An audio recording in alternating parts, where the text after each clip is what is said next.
Bezdarbnieks? Varbūt strādāsi bez darba līguma. Vairāk maksāšu.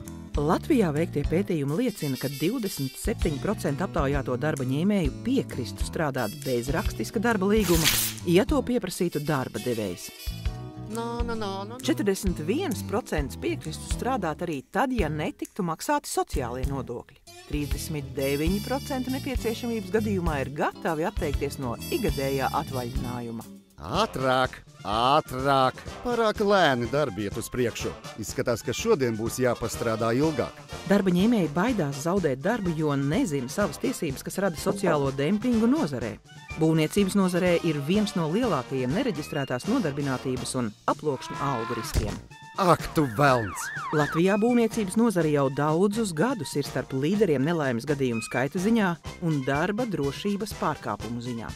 Būvniecības nozares prestižs Latvijā šobrīd ir zems. Jaunieši arvien retāk izvēlas apgūt būvnieka profesiju.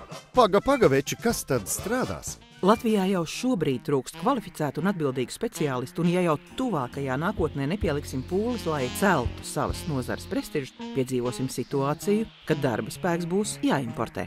Lai mainītu situāciju, jārada cienīgi darba apstākļi un vide. Vai tu zini, kas ir cienīgs darbs? Tas ir darbs, ar kuru tu vari nopelnīt cilvēku cienīgai dzīvei. Tas ir darbs, kurā tiek ievērotas tavas darba tiesības un garantēta tava sociālā aizsardzība. Tā ir drošība par savu darba vietu. Tā ir labvēlīga sociālā vide un sadarbība starp darba ņēmēju un darba devēju. Tā ir iespēja pilnveidoties un pašapliecināties. Tās ir vienlīdzīgas iespējas dažādu dzimumu, vecumu un tautību cilvēkiem.